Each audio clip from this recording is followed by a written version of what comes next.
Today we're diving into the Great War Redux mod for Hearts of Iron 4. This mod takes the calendar and flips it back just a couple of years to 1910 or 1914. For those who don't know, those are the years leading up to the Great War, also known as World War I.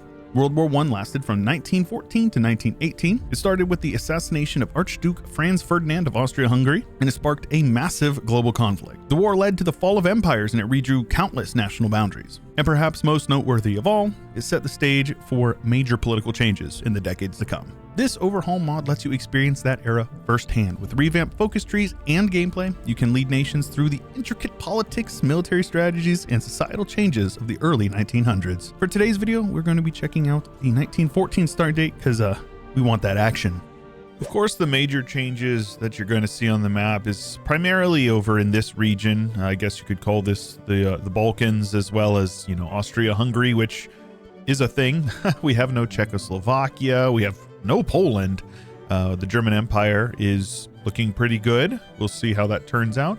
And Tyrol over here, or South Tyrol, I suppose, is part of Austria rather than Italy. The Middle East looks quite different as well, with this sublime Ottoman state here in control of all this. And I believe that Egypt is nominally independent, but is still a subject, at least nominally, of the Ottomans, though I could be wrong with that. China is unified, and the Empire of Japan owns Korea as well as Taiwan.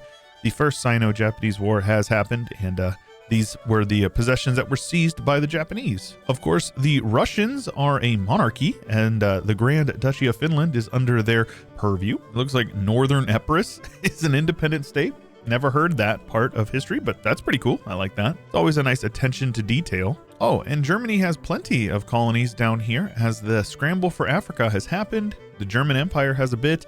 Belgium is still in control of the Congo, those who know. And over in the New World, things look pretty similar to what you would expect in a 1936 start date. They may actually be exactly the same. Maybe some border changes between Paraguay and Bolivia. I want to say there was a war that happened in this region around this time. I'm not actually 100% sure. Either way, this is a really interesting time period, and many people don't know about it. It's crazy how close in time the First World War, the Great War, and the Second World War were. They were separated by less than 20 years, but people just really don't know about it. Of course, I'm sure the mega nerds like myself watching this do know about it, but still, the general interest is much more with the more modern war. The Great War, a very interesting time period. And due to copyright issues, I'm not allowed to play it, but I highly encourage you to blast some Sabaton Great War album, probably one of their best in my opinion, in the background while we're watching this. The 14th of June, 1914. Let's turn it on up to speed 5 and unpause. Now, I believe it was the end of June is when Franz Ferdinand was assassinated. Franz Joseph still in charge over here, and he was in charge for the first portion of the war, I believe. I think he died during the war. Oh, we've got war.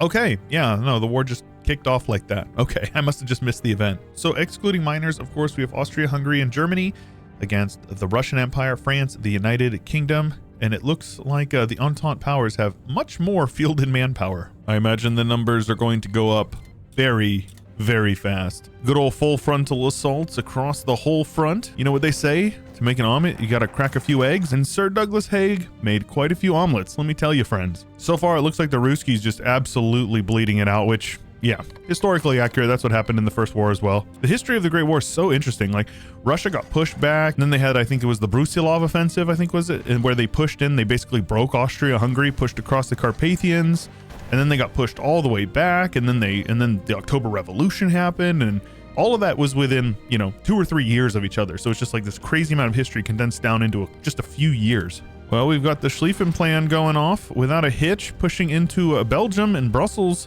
though it does look like they're defending pretty well. Doesn't have a whole lot of regiments there to defend against the Germans, though the Germans are taking quite a beating here. It looks like over in Alsace or Lorraine, they are taking some pretty big casualties from the French. And keep in mind, they're fighting on 2 fronts. This is actually a really big deal. Lots of red bubbles over here on the Eastern Front. The Western Front, a lot more green. Does look like Austria is losing some land over here in Slovakia, or I guess they haven't quite made it to Slovakia yet. But yeah, they're pushing over there. Oh my gosh, the Germans are just getting pounded, but the manpower in the field has caught up quite a bit, and the losses for the Entente are actually surprisingly a lot higher, like 150,000 higher. Nicholas over here has quite a lot of manpower. The Germans have about 2 mil, the French have 3 mil, a less than a mil for the UK. Austria over here has 1 mil and only 200 from Hungary, which is a large portion of Austria. It does seem that the Ottomans are a part of the war. I didn't realize they were. They don't have a whole lot of manpower. And if you didn't know, the Ottomans basically cracked during World War I because of World War I. The Sultanate of Egypt is a puppet, an integrated protectorate of the UK, and it does look like the British are using that as a point to push over into here. Meanwhile, you've got Erzurum and all that stuff under siege by the Ruskies. Well, lads, what do you think? Is it going to be over before Christmas? Doesn't look like it. Though the German Empire has signed a white peace with the Emirate of Muhammara. So big things happening. We got an encirclement over here, though. It does look like a decent pocket of the Russians is getting squished over here in Austria-Hungary.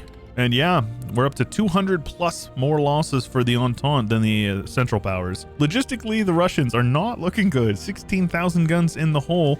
Meanwhile, the Germans are looking way worse with 23,000 in the hole. So yeah, it's going to be a battle of industries before it's going to be a battle of manpower, I think. And for those who don't know it, this is the Entente versus the Central Powers. Central Powers in black, Entente in blue. If you don't know actually the history of Serbia and their involvement in the war, Serbia was actually the original target invasion of Austria, and basically Russia joined them because they're like, hey, these are our Slavic brothers. And then the Germans were like, oh, we got to back up Austria-Hungary, so they invaded. France was allied to Russia, so Russia joined in order to get into France. Germany invaded Belgium, but the UK was guaranteeing Belgium, so the UK joined, and that's kind of in a very quick condensed nutshell how the Great War kicked off. But yeah, obviously it pulled a lot of major powers in a very short period of time. I am curious if and when Italy will join, because obviously Germany was originally part of a defensive pact with the Central Powers. That's why they called it the Central Powers, right? But they ended up joining on the Entente side at some point, and then you know, after the 12th Battle of Isonzo, they finally decided to change it up and quit sacrificing their men for no reason. What was that dude's name? Cadorno, I think was his name. He was even worse than Haig. Meanwhile, we got Wilson over here. Really nice portrait. That is like peak. These portraits are really, really good. The Antitrust Act getting signed in here. Yeah, I don't think the United States intends on joining anytime soon. Meanwhile, the Empire of Japan has joined the Entente. So that's pretty cool. And the losses are going up very, very quickly for the Entente. Gonna reach 1 million here before too long, and we're not even quite a year into the war. And there we have it, 1 million for the Entente, 600 for the Central Powers, with Germany taking the brunt of it, mostly to France and the Russians. But yeah, these guys just don't stand a chance. The Russians, they're just meat grinding it. Surprisingly few men actually going down to the Ottomans. It must just be a pretty big standoff over there. But yeah, we're about a year in and borders haven't really changed much. Does look like the push over into Belgium stalled out even farther to the east than it did historically. If you don't know, basically the entirety of Belgium, well, at one point I do believe the entirety of Belgium, I think they pushed up basically to about here. They were something crazy like 30 miles away from Paris before the offensive stalled out, and then they got pushed back. And I think the city of Lille is right about here, something like that. It's like in this western portion over here. And so basically the borders of Belgium were like this for like 3 years of the war. I could be wrong, but I'm pretty sure that that's pretty close. And it does look like the Austrians have pushed back, gotten their land over here in Volhynia or whatever this region is called, and they're actually pushing in to an offensive with the Germans. Might get a nice squeeze over here in Poland. That would be pretty interesting. Bulgaria has joined, pushing the pressure over here on Serbia. They're going to take Niš right there if they want to, and yeah, so Serbia is going to fall pretty quickly there. The French are pushing over here into the Saarland, so that's pretty good. And the Germans have broken through and they're pushing over into Courland. So yeah, the Russians have cracked. Yep, rip Serbia. Those guys are gone. I remember reading some crazy statistic, like 1 in 4 men of Serbia died in the Great War. Something incredible like that. And same with Austria. I think Austria lost like 10% of their population in the Great War. Just like unfathomably large numbers. Italy has joined under Antonio Salandra, and they are looking to start pushing over here. Nothing like some blind frontal assaults into the mountains, boys. Oh, actually, the Ottomans are pushing up into Caucasia, passing the Caucasus Mountains. So yeah, I definitely think Russia is feeling the pain right now. If they can get an encirclement over here, they're gonna pop these guys. And here we go, around the new year of 1916, we have 1 million losses, exactly 1 million for the Central Powers. Meanwhile, the Entente 1.54, and the Russians have been broken, and they're falling back very quickly here. Pretty big salient over here. And it looks like an encirclement is all but guaranteed with all the men that are stuck over here. Meanwhile, it's pretty quiet on the Western Front. I don't think France has really lost any land. They may not have lost any land, actually. They're holding on to this province over here for dear life. Oh, pretty crazy seeing the Ottomans pushing down into Egypt and Sudan. So yeah, the Ottomans very much overperforming what I would have expected. Oh yeah, there's a lot of Russian units over here that are not gonna make it. These guys are done. And with 41% of the participation, they definitely have about 41% of the losses as well, with the Germans and the Ottomans just wiping out an entire generation. Absolute insanity. The debate is settled. Crimea is Ottoman territory. And if the Germans can knock the Russians out of the war, they'll be able to focus on the Western Front, which historically it was their intention. They intended to knock out the Russians as quickly as possible and then focus on France, or the other way around. I can't actually remember. I know just enough about history to say that I'm interested in it, but not enough to say that I actually know it, and then have people in the comments tell me I'm an idiot for saying the wrong stuff. So the German industry has caught up. They were like 20-some thousand guns in the hole. Now they're only 7, despite having a ton of losses.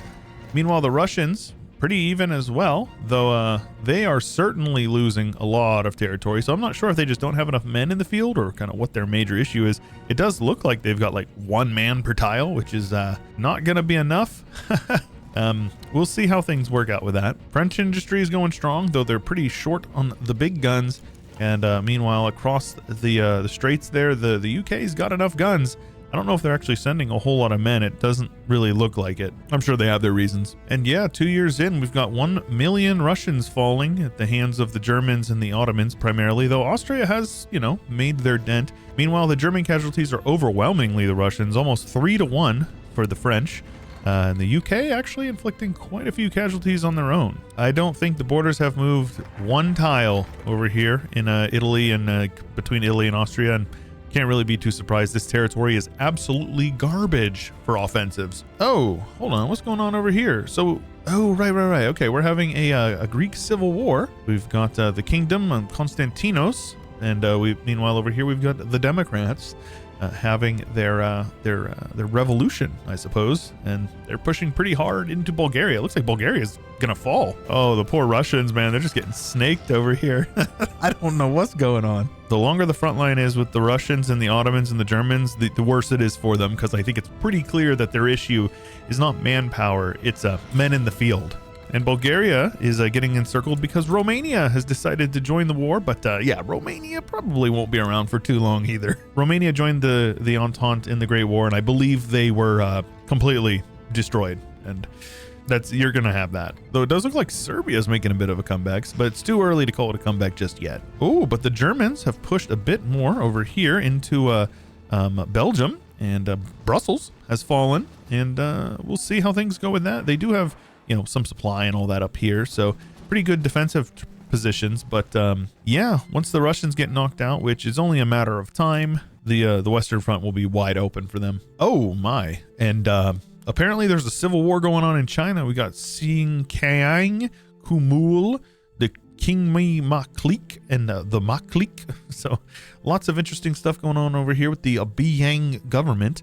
So yeah, we'll see what's going on over there eventually. It's oh man, that's a huge mess though. Very interesting that the Germans have actually lost more men than the Russians, which that's pretty nuts. That is pretty nuts. Another pocket for the Russians being consolidated, and they're 1 step closer to Petrograd. Does look like the Ottomans basically put a halt to their operations, though the front lines are wide open. They could literally just walk to Kiev or Kharkov. I don't know why they're not. But yeah, seems like Austria-Hungary doing a whole lot better in this time around than they did in real life. Oh, and the Germans have pushed across. They've pushed across the river, and they're into France.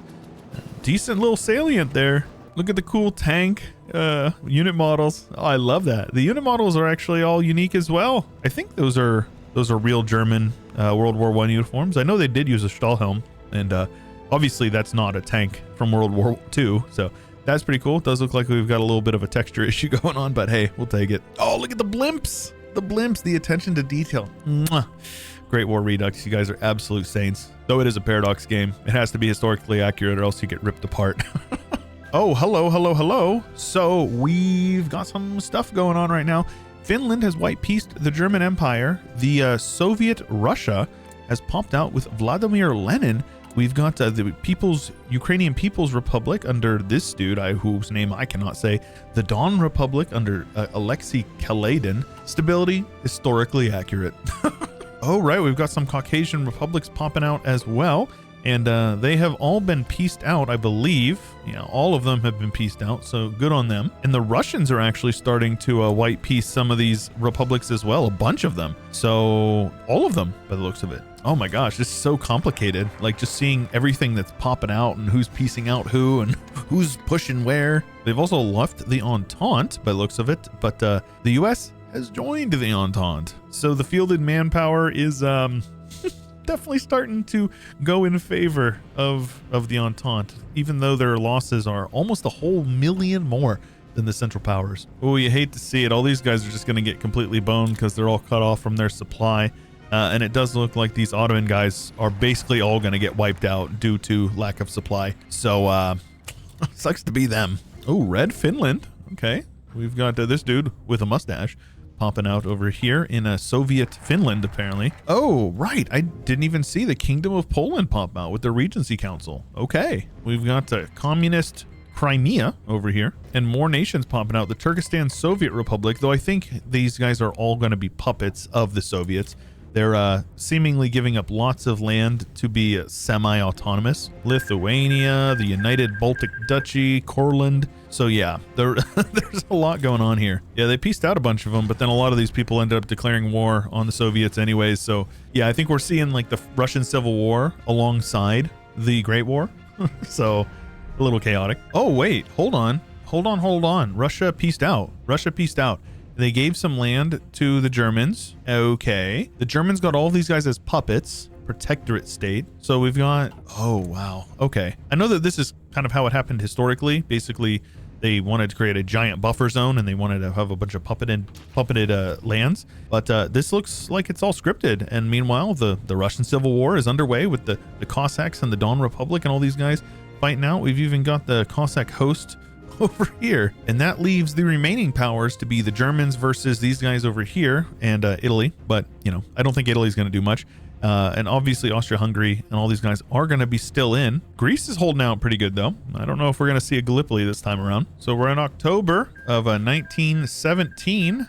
Doesn't look like we're seeing a whole lot of offensives, mostly just kind of standing off, though of course the Italians are, you know, attacking into the mountains like you do. Bulgaria is pushing back pretty hard against the Greeks, and the Russians are not feeling well. Not feeling well at all. Oh my goodness. Oh yeah, we've got a lot of units over here. We've got Americans, we've got French. It does look like we've even got some Australians hanging out over here. New Zealand, shout out New Zealand. So yeah, the Entente is very much lined up against the Germans. With Russia out, the manpower is definitely a lot more even, though it's hard to say how it's all going to turn out with most of the fronts basically just being in Greece and France. Oh, big offensive going on. Looks like we've got artillery bombarding the crap out of these guys.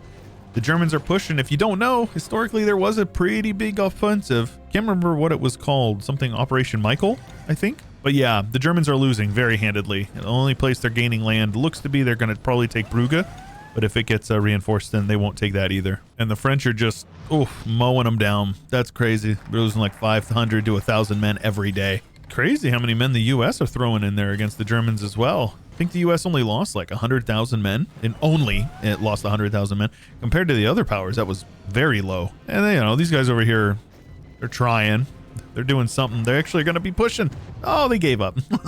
Yeah, I don't know, man. All those red bubbles. Looks like the Germans are about to collapse. Well, I'll be damned. The Germans are definitely making some pushes, and I'm kind of in awe about it. Like they are pushing into the tiles of France, and they're losing a crazy amount of men in the meantime, but it is working for them. Belgium is gone. Crab dance. But don't worry. Leopoldville is their new capital. Yeah, dude. The Germans are just running train on them. They're just pushing hard. Meanwhile, the Italians do what the Italians do, you know, Italians losing a crazy amount of men, meanwhile inflicting literally no casualties on the Austrians. So for those who don't know what is important about the 11th of November, aside from the fact that it is the day that Skyrim released, praise Todd, it is also Armistice Day, which is when, you know, the Central Powers finally surrendered, or at least signed an armistice before their eventual surrender. However, this is not the case, though we do have a giant offensive going on for the French, and it looks like it's working out pretty well for them, though they are taking massive losses. So when will this war end? It's really hard to tell. I don't actually know, though we do have some revolution going on here. We've got a personal union with this guy over here breaking ranks with the Austrians. Oh, and we've got the state of the Slovenes, Croats, and Serbs, and Czechoslovakia breaking free. Yeah, Austria's cooked, bro. Austria is so cooked. And speaking of cooked, it looks like Soviet Russia is feeling the squeeze as well. They're not looking good at all. The Hungarian People's Republic, apparently. So there you go. Yeah, man, the Germans pushed into the French, and then the French are just like pushing back aggressively, but they are losing very aggressively, with seemingly the US and France kind of leading the charge there, and they're done, man. They don't stand a chance. Oh my gosh, hold on a minute. There was a breakthrough. We have German, Austria, and the Hungarian People's Republic. So Italy had some breakthrough, it looks like, and Germany has no men on the front with Italy. How's that for some breakthrough, bro? That's crazy. That's actually nuts. Munich has fallen, and they're still not redistributing any men. They can't spend any men from the front. The Germans are being pushed back. Belgium has been reclaimed. Oh no, it's all falling apart for them. Just look at how many units there are from the Entente, bro. Just 10 American units literally in this one province. That's crazy. They have no trains needed for their logistics, and I think that's certainly going to be affecting them. Meanwhile, the Kingdom of Italy is seemingly the major reason why the Entente is winning the war. That's definitely something. We have breakthrough over here in Alsace-Lorraine. They're not going down without a fight. They are inflicting so many casualties, almost 2-to-1. But it looks like it will be futile. The Germans are just being sliced up the middle. I don't know why their AI is not redistributing any men from the front, but yeah, it looks like the breakthrough or the seeming collapse of Austria will actually lead to the downfall of Germany. So it says a lot about, you know, who you're friends with and all that. So as things start to wrap up here, it looks like the major losers of the war are Germany and France. Obviously, Russia is like just a whole other thing. But the UK and the US, actually, the US has not lost, you know, this many men in all wars combined in history in real life. Regardless, the Italians are marching on Berlin, and the encirclement of the Low Countries has happened, and that is going to be game blouses. Rip Germany. It was a good try. And with Germany's capitulation and full occupation by the Kingdom of Italy, the war will continue until Hungary and Austria have capitulated. For some reason, Poland is involved because they're a German puppet. Yeah, I don't know. It looks like all the puppets are going to get annexed, actually. What a disaster for the Central Powers. The Grand Duchy of Luxembourg has white peace the Baku Commune. Peace in our time. Here we go. The Treaty of Paris. Kind of, you know, Treaty of Versailles, if you will. The French and Entente are victorious. Germany and her allies will have to pay the prices demanded by the victors in the post-war treaty. So here we go. They actually didn't take any land from Germany except for Alsace, which was released as an independent socialist revolutionary state. There you go, I guess. The Germans are now a republic with the SPD in charge, with Friedrich Ebert over here in charge of them. The Tsardom of Bulgaria has been overthrown with this dude in charge of the Democratic Party, the BZNS. All of these former German satellite states are all independent. Not all of them, actually. Looks like Lithuania is a puppet of the German Republic, and Poland is a colony of Germany, I guess. No idea why France wouldn't just take Alsace-Lorraine. They literally have cores on that land, so pretty weird. And the borders in German Austria are absolutely atrocious. So yeah, I don't know. The Ottomans still exist, and many would know that they actually collapsed after World War I due to, in part, to the peace treaties. They had to basically renounce the Ottomans and become Turkey. That's kind of how things happened. And then the Sykes-Picot Agreement, you got the Kingdom of Syria, the United Kingdom, the Protectorate of Palestine, Syria, and all that stuff. This was all the Sykes-Picot Agreement split them up. But yeah, it's pretty interesting borders. And then whatever this is absolutely just one of the maps of all time. Leave it to the HOI4 AI to make the most atrocious border gore for literally no reason. Great War Redux is an absolute 10 out of 10 mod.